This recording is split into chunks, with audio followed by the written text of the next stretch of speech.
Wala pa akong nagagawang ganitong pader. Maaaring ito ay dahil napag-isipan ko ito matapos ang mahabang proseso, pagsubok ng iba't ibang paraan, at praktikal na karanasan sa murang konstruksyon.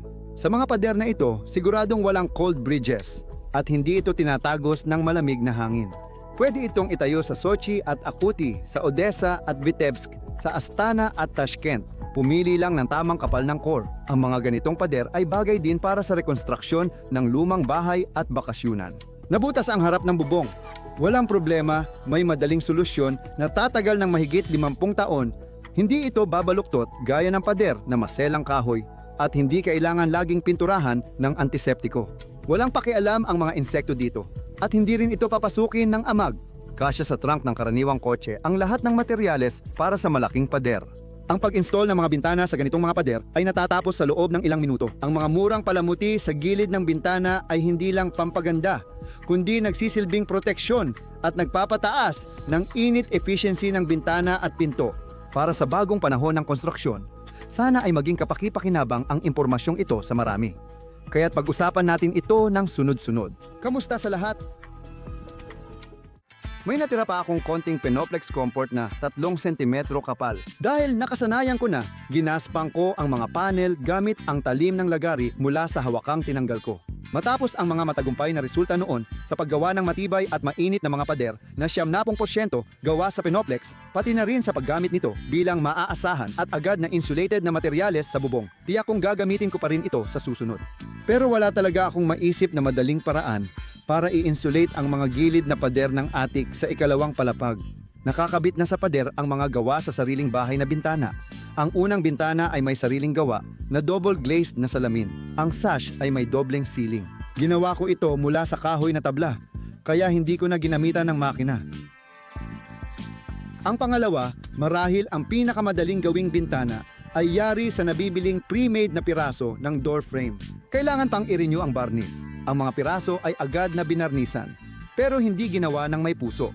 Sa madaling salita, binili lang. Ang kalagayan ng bintana na ako mismo ang nagpinta sa loob ng maraming taon ng paggamit ay hindi nagbago. Ang mga tabla ng gilid na pader ay inikabit ng magkapatong. Sa ganitong paraan, nagamit ko ang mga kahoy na mababa ang kalidad. Nung ginagawa ko ang mga pader na ito, hindi ko naisip agad kung paano ko siya i-insulasyon.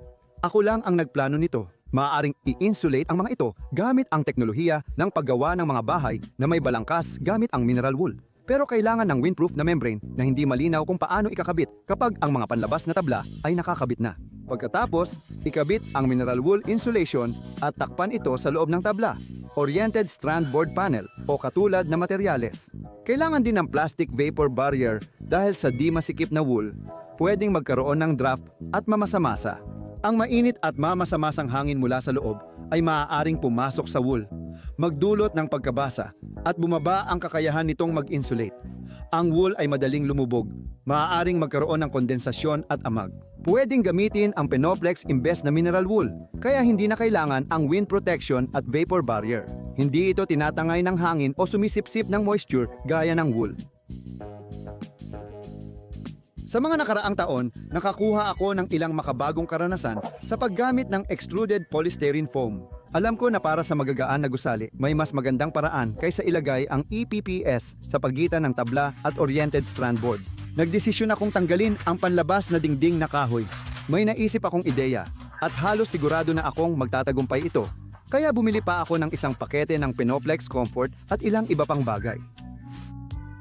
Kung wala kang kakayahang bumili agad ng magaspang na EPPS na tinatawag na Penoplex Pader, ayos lang iyon. Mabilis at madali. Isang galaw lang makukuha mo na agad ito mula sa Penoplex Comfort. Tinatanggal ko muna ang mga takip ng balkonahe at terasa na karamihan ay gawa sa Penoplex. Ginamit ko ang metal brush sa balangkas na paglalagyan ng bagong pader. Alam nyo na, balangkas lang ang natira mula sa lumang pader. Ang bagong pader, epektibo sa pagpapanatili ng init, halos walang kahoy. Mas mabilis dumikit ang polyurethane construction foam glue kung bahagyang basa ang ibabaw. Hindi naman kailangang basang-basa, basta bahagya lang. Magandang materyales ang kahoy, pero madali itong maapektuhan ng kapaligiran. Ang mga tabla ay umiikot, nababaluktot at kinakain ng insekto. Kailangang madalas lagyan ng mga proteksyon at antiseptikong sangkap ang mga tabla. na mahal na nga. Tapos, mahirap pa itong ilapat ng maayos. Pansamantala kong ikinakabit ang tabla gamit ang tornilyo para mabilis makalipat sa susunod. Kung wala kang karanasan sa pagtatayo at may proyekto ka, akala mo tapos na ang pader kapag natakpan na ito ng tabla. Hindi, mga pare, ang ganitong pader ay para lang sa kamalig o harapan ng bubong o malamig na atik. Siyempre, napakasarap sa pakiramdam ng ganitong trabaho. Kasi dati wala, tapos biglang may pader na. At kapag may mga pader na, parang may bahay ka na rin. Pero para gawing insulated na pader ng tirahang bahay, ang ganitong pader kailangan mong gumastos at magtrabaho ng husto. Para makatipid sa gastos at trabaho, naisip kong gumamit ng pader na gawa sa magaan na balangkas ng kahoy. Iniisip ko sa proyekto kong bahay sa halagang $1,000 na makatipid sa gastos sa paggawa gamit ang mga lumang gamit. Kaya dinala ko sa bakuran ang lahat ng pwedeng magamit. Alisin na natin ang plastic na kahon na ito. Hayaan muna siyang tumayo dito. Meron akong depektibo at hindi natapos na plastic na pinto para dito. Iregalo ko na lang ito sa kung sino man. Ngayon, hindi na libreng kalat ang basehan, kundi sobrang murang construction technology na nabubuo habang ginagawa. Ang tuloy-tuloy na Penoplex ay nagsisilbing termos. Pinoprotektahan ang bahay mula sa lamig at init.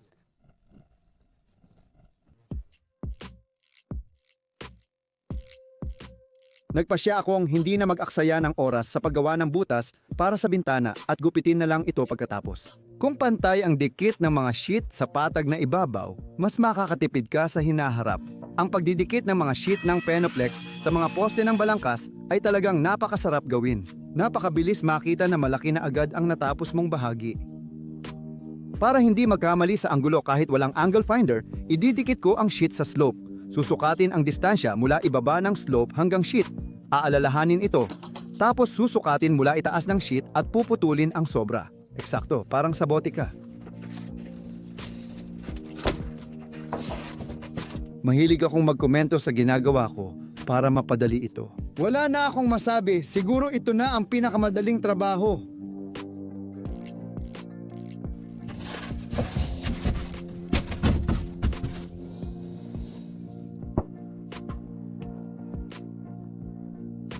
Matagal na ang proyekto kong bahay sa halagang $1,000. Kaya gusto ko lang ipaalala ang layunin nito. Nagplano akong magtayo ng 2 palapag na compact na bahay na 50 metro kwadrado at gumastos ng di lalampas sa $1,000 para sa lahat ng materyales. Sa Russian rubles, sa buong proyekto, ang halagang ito ay naglalaro mula 60 hanggang 100 at 20,000 rubles. Sa ating Belarusian rubles naman, ang halaga ay naglalaro mula 2 hanggang 3 at kalahating libong rubles. Para hindi malito, pinili ko ang isang banyagang pera na hindi pamilyar sa marami, pero mas matatag. Ako, hindi ko na gusto ang dolyar. Kung nag-iipon man ako nito dahil lang sa nakasanayan, nagsimula na akong magbago. Matatag ang ating hakbang tungo sa maliwanag na kinabukasan.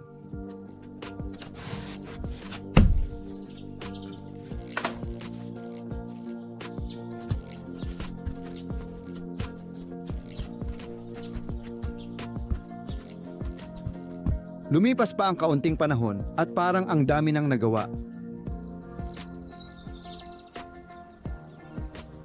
Tinatapos ko ang mga kulang na pahina.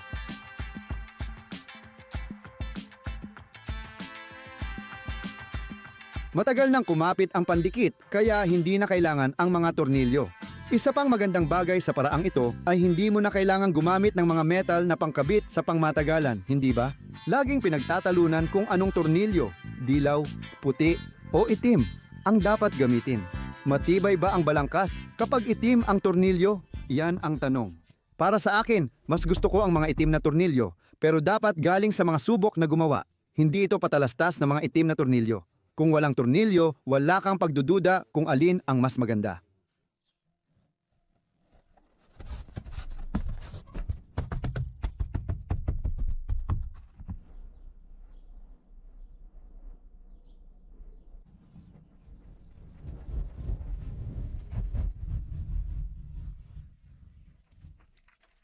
Na-realize ko kamakailan na masyadong malaki ang plastic na pintong may depekto para sa maliit kong gusali, kaya mas maliit ang butas para sa bagong pinto. May ideya na ako kung paano gumawa ng murang pintong do-it-yourself dahil ako ang gagawa. Hindi ko na kailangang sundin ang standard na sukat ng pintuan. Aayusin ko ito ayon sa kahit anong sukat. Sa ngayon, kita pa ang pader. At para sa mga hindi nakakaalam, maaaring isipin nilang isa itong kalokohan.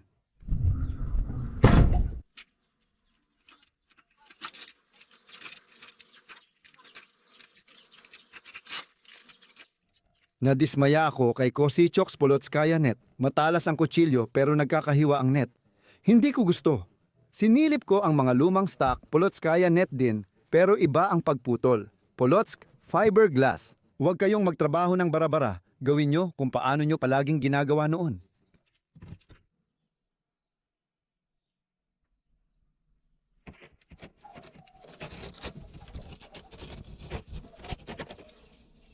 Madaling i-fix pansamantala ang net gamit tornilyo. Plano kong i-overlap ng 10 cm ang mga net layer at gumuhit ng linya para tukuyin ang taas ng halo bawat yugto. Pinakamabigat sa paggawa ng pader ang pag-akyat ng 25 kilong sako sa ikalawang palapag. Maraming klase ng halo para sa insulation sa lahat ng tindahan. Hindi ako masyadong tumitingin sa tatak ng gumawa nito.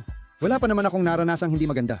Ang pandikit na halo ay kapit na kapit sa magaspang na Penoplex, kaya magaan at madaling gawin ang trabaho kahit walang karanasan sa pagplaster.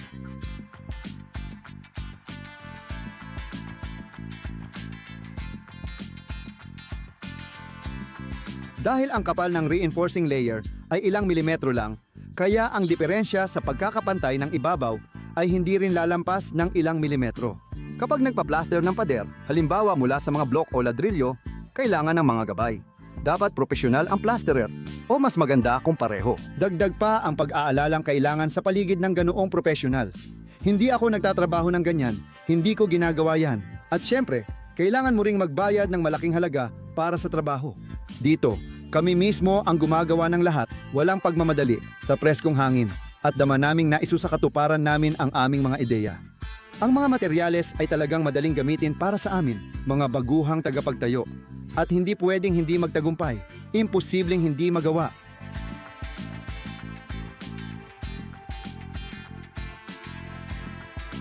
Medyo kita pa ang bahaging ito, pero ang isa hindi na.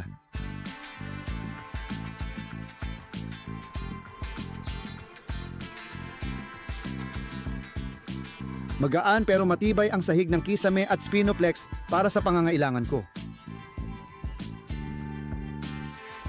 Pakiramdam ko talaga na magkakaroon ng mga pagbabago at pag-aayos sa aking sobrang tipid na proyekto.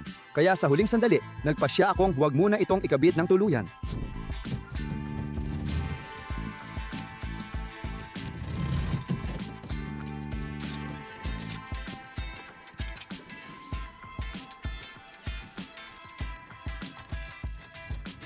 Kapag tama ang ginamit mong plaster mesh, napakadali nitong gawin. Gumagawa ako ng maliliit na halo para hindi mahirapan.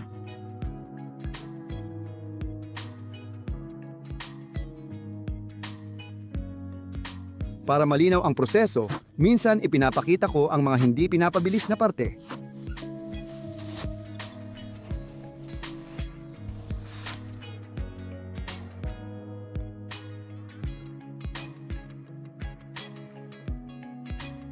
Kamakailan, naging aktibo ang mga kumpanya ng konstruksyon, lisensyadong arkitekto, at iba pang eksperto. Sinusubukan nilang punahin ang paraan ng pagtatayo gamit ang Penoplex. Kadalasan, ayaw ng mga negosyante sa mga programang para sa masa.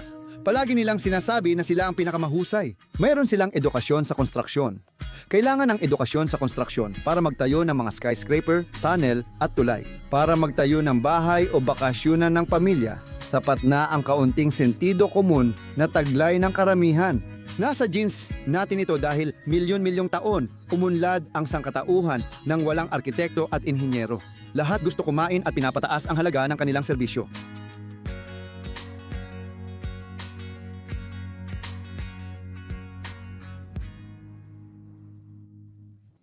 Ang unang bahagi ng pader ay mabilis na natutuyo. Sa lahat ng ito, di ako nagtagal. May isang sako pa ng halo. Matipid gamitin.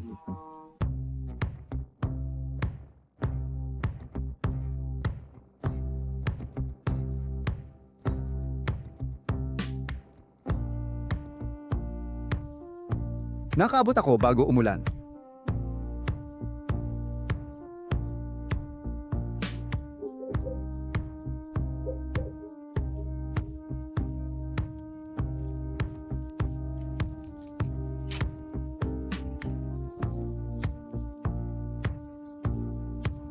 Lilipat na ako sa loob ng pader. Mas madali dito dahil mas maliliit ang ginagamit kong pampalakas. Sa final na ayos ng attic floor, loft style ito na may bukas na rafter system. Kaya ang mga nakalitaw na kahoy sa frame ay babagay sa style. Isa pang malaking plus ng ganitong pader ay wala itong cold bridges dahil nakakabit ang mainit na pader sa ibabaw ng frame. Kahit manipis ang Penoplex Comfort, nakukuha pa rin ang heat efficiency na katulad ng tuyo at makapal na 17 cm na kahoy o brick wall na 2 tuldok 5 brick ang kapal. Ako mismo ay naging saksi sa pagtatayo ng bahay. Bakasyunan na gawa sa kahoy na may kapal na 10 cm. Masaya na silang nakatira doon. Kailangan lang magpainit ng mas madalas. Ang bahay na nagkakahalaga ng $1,000 ay magiging halos doble ang heat efficiency.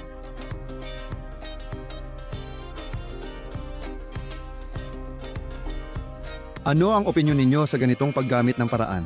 Halimbawa, nakatira ka ba sa lumang bahay na may kahoy na harapan o may luma kang bahay, bakasyunan na gawa sa tabla? Natuyo at nagbitak na ang mga ito dahil sa panahon. Sa taglamig, pumapasok ang niyebe sa siwang at ulan tuwing tag-init. Nababasa ang attic insulation kaya laging malamig sa bahay. Para mapalitan ang kahoy na harapan, kailangan mo munang maghanap ng maayos na mga tabla. Maghanap ng paraan para madala ang mga ito. Kung hindi pa kiniskis, ay kailangan pang kiskisin gamit ang makina. Tapos parang akrobat kang akyat at mag-aayos ng bawat tabla at kailangang pinturahan ng maayos. Bangungot. Sa ganitong paraan, para gawin ang harapan gamit ang sariling gawang materyales, kailangan lang ng compact na sangkap, Penoplex, plaster mesh at halo para sa pagpapatibay.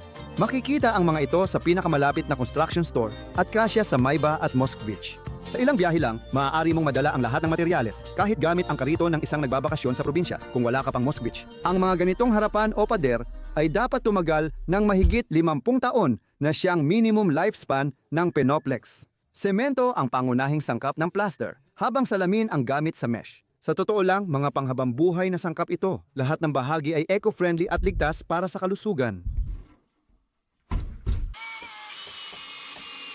Sa mga bahay na tinitirhan ng permanente, inirekomenda na piliin ang tamang kapal ng insulation.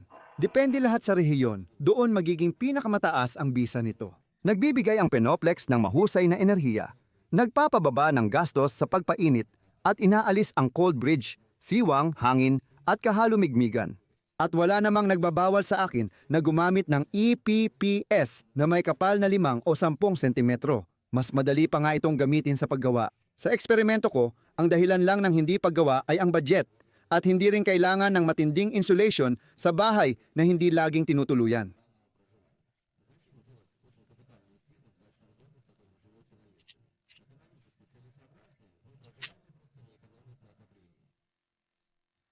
Hindi ko ipinaglalaban ang pamahalaang Soviet, pero noong Union of Soviet Socialist Republics, pumapasok ang hangin sa lahat ng siwang, pero mainit pa rin dahil magaling silang magpainit. Halimbawa, sa mga bariles na paliguan na ilang taon kong ginawa, kahit 4 na sentimetro lang ang kapal ng pader, hindi ito nagpapahuli sa kalidad ng paliguan na gawa sa makapal na kahoy. Kailangan mo lang ng kalan na may kaunting dagdag na lakas. Siyempre, kung magtatayo ka ng bahay bilang permanenteng tirahan at mahal na ang pagpainit, iba na ang mga kalkulasyon. Sa dating pader na tabla na parang herringbone, hindi ko alam paano maayos ikabit ang molding. Kahit anong gawin ko, palpak pa rin. Dahil dito, agad akong nagkaroon ng ideya. Sa pader na walang cold bridges, naisip kong gumamit ng kakaibang molding. Nabukod pa ron, magsisilbi ring parang window at door jambs na magpoprotekta sa mahina at madaling pasukin ng lamig na dugtungan ng frame at pader laban sa nagyayelong hangin. Inayos ko ang taas ng pinto para pantay sa mga bintana. Na-install agad ang Penoplex base ng molding ng jambs sa loob ng ilang minuto.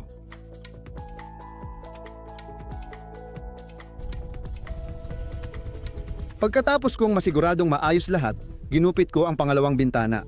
Alam ko na rin kung saan gagamitin ang natirang piraso.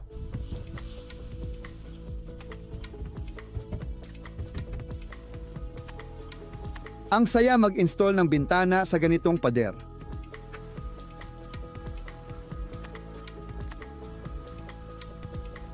Pwede nang gumamit ng aircon sa bahay kapag mainit. Mas mura na ang mga aircon ngayon at kaya rin nilang magpainit. Sa bawat kilowatt ng kuryente, 3 kilowatt ng init ang naibibigay.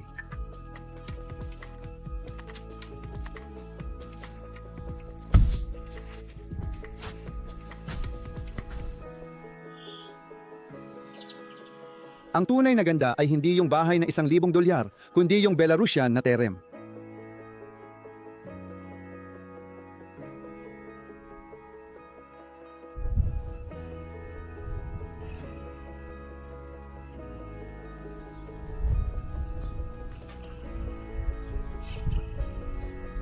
Kaunting ensayo pa at handa na akong ituro kung paano gumawa ng insulated window casing. Madali lang ito, gaya ng iba pang bagay.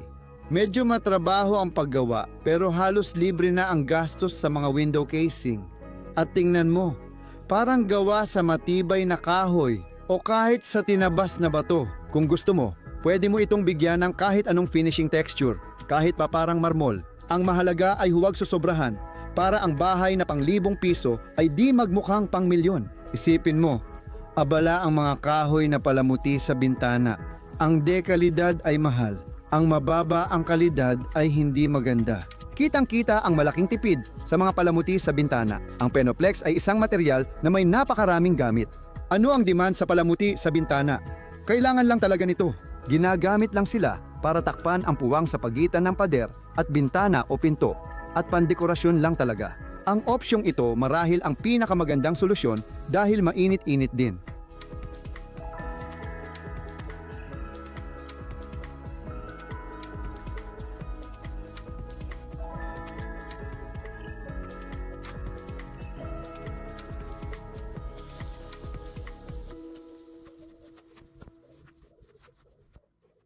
Kung nagsisimula ng tumigas ang halo, pwede mo itong bahagyang basain.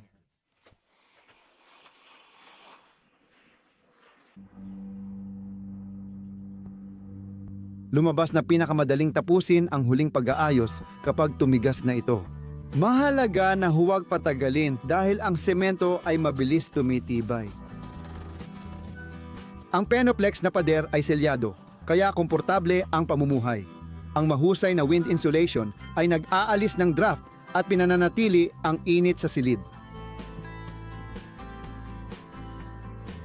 Madalas kong gamitin ang perforator sa paghahalo pero minsan ginamit ko ang screwdriver at nagustuhan ko. Sino po ba ang may alam kung ito ay nakakasama sa gamit? Sa ganitong mga pader at fronton na pinalitan sa paraang ito, pwedeng lagyan ng iba't ibang finishing. Marami kang pwedeng maisip na sariling gawa na halos libre, tulad ng ladrilyo, kahoy, bato, syuba, o kahit balat ng buhaya. Maraming iba't ibang paraan ng finishing na dekorasyon. Kung paano ang mga silangang Slav at tayo, mga Belarusian, na malinaw na halimbawa nito ay pumipili ng mamahalin at marangya. Karaniwan, ginagawa ko ang ganitong dekorasyon gamit ang pinakamurang pandikit para sa tiles. Sa pagkakataong ito, may natira akong sako ng pandikit para sa pag-armas ng thermal insulation mula pa noong nakaraang taon. Mauubos na ang bisa ng pandikit sa isang buwan kaya kailangan ko na itong gamitin. Kaunti lang ang dagdag presyo nito kumpara sa murang pandikit sa tiles. May ilang manonood ng mga awit ni Yasha Kosyaka na nagrereklamo na mas matagal nilang matapos ang proyekto gamit ang EPPS kaysa inaasahan. Sa tingin nila mas mabilis gawin ang palikurang kahoy. Lahat ng bagong produkto ay nagagawa rin ng mas mabilis. At pangalawa, ang panlabas na palikuran o halimbawa, ang summer shower na gawa sa pinalakas na Penoplex ay isa ng maliit na anyong architectural. Iba talaga ang paggamit ng ganitong palikuran. May pride ka sa sarili dahil di ka nagmadali at sinigurado mong maganda ang ginawa mo. Hindi lang basta tinapos. Hindi ito malamig na kahon na may siwang o summer shower mula sa lumang drum na parang delikado. May mga nagsusulat sa akin na nagsasawa o ayaw talaga sa Mediterranean na estilo ng aming arkitektura. Ginagawa ko naman ito sa sarili kong lugar. Hindi ko nilabag ang pag-aari ng iba o pinalamutian ng Mediterranean na estilo laban sa gusto ng may-ari. Kung ayaw nila, pwede silang pumili ng gusto nila. Maraming pagpipilian. Ang mga pagitan ng mga bato ay ginuguhitan ko gamit ang pinakasimpleng kasangkapan mula sa piraso ng alambre.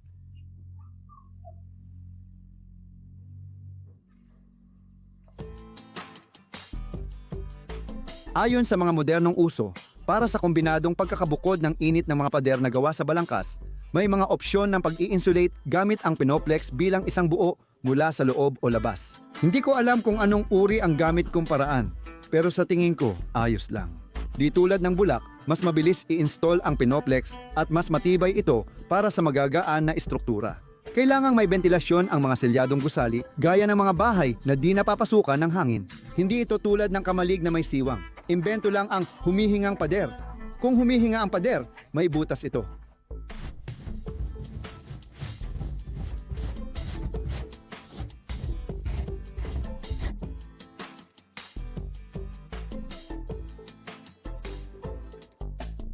Nagdesisyon akong hindi na dekorasyonan ang bintana, kundi pinturahan na lang.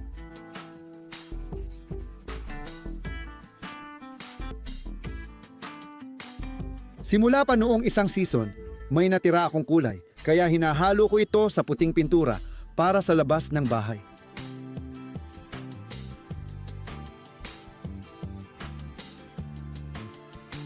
Dahil ang bahay sa halagang $1,000 ay nagiging testing ground ng murang construction tech, kapag pinalitan ko ng mas mura at bagong materyales, ibabawas ko ang gastos ng pinalitang lumang solusyon. Kaya patas ang lahat. Umaasa ako na sa lalong madaling panahon, makakakuha tayo ng listahan ng tamang solusyon para sa pinakamalaking pagtitipid sa pagtatayo ng sobrang magagaan na bahay.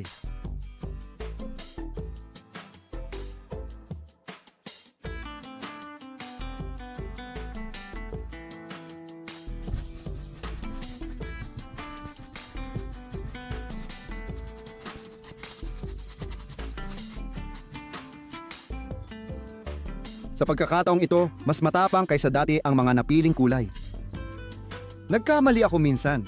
Madalas asawa ko ang gumagawa ng finishing na nagbibigay ng volume sa mga bato. Abala siya noon kaya lumabas na lang at ipinakita ang tamang paraan. Pinahiran ko ng tinted acrylic varnish ang bato at naisip kong ayos na, kaya tumigil na rin akong malungkot. Kapag nilalagyan ko ng varnish, inuuna ko munang lagyan ang mga dugtungan, tapos saka ko nilalagyan ang mga bato. Sinisikap kong ikalat ito nang walang tumutulo. Bagamat matingkad ang mga kulay sa una, napapakalma ito ng tinted varnish.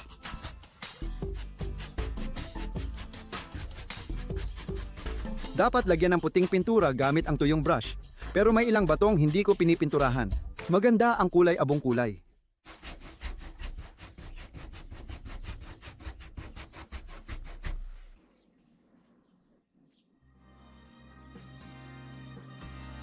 Mas napapalapit na tayo sa paksa at mas maganda pa ito. Palagi kong napapatunayan na ang karanasan ay bunga ng pagkakamali. Sa pader na ito, gumamit ako ng 12 Penoplex Comfort mula sa isang pakete na may 13 piraso. Hindi lalampas ng 20 SQM ng lambat bawat panig. 2 sako ng pandikit para sa insulation, 1 sako para sa finishing, 0.5 L pintura sa harapan, 300 gramo varnish at kalahating lata ng foam adhesive. Mahal ba o mura? Kayo ang bahala. Para sa akin, sulit naman ang resulta.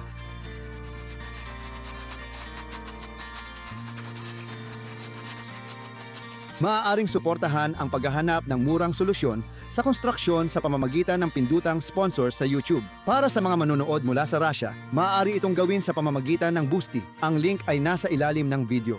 Binabarnisan ko ang mga molding. Madalas itanong kung kumusta na ngayon ang mga gawa at mga gusali namin mula sa Pinoplex. Tagsibol 2,025 mataas at mainit-init ang mga taniman. Landas.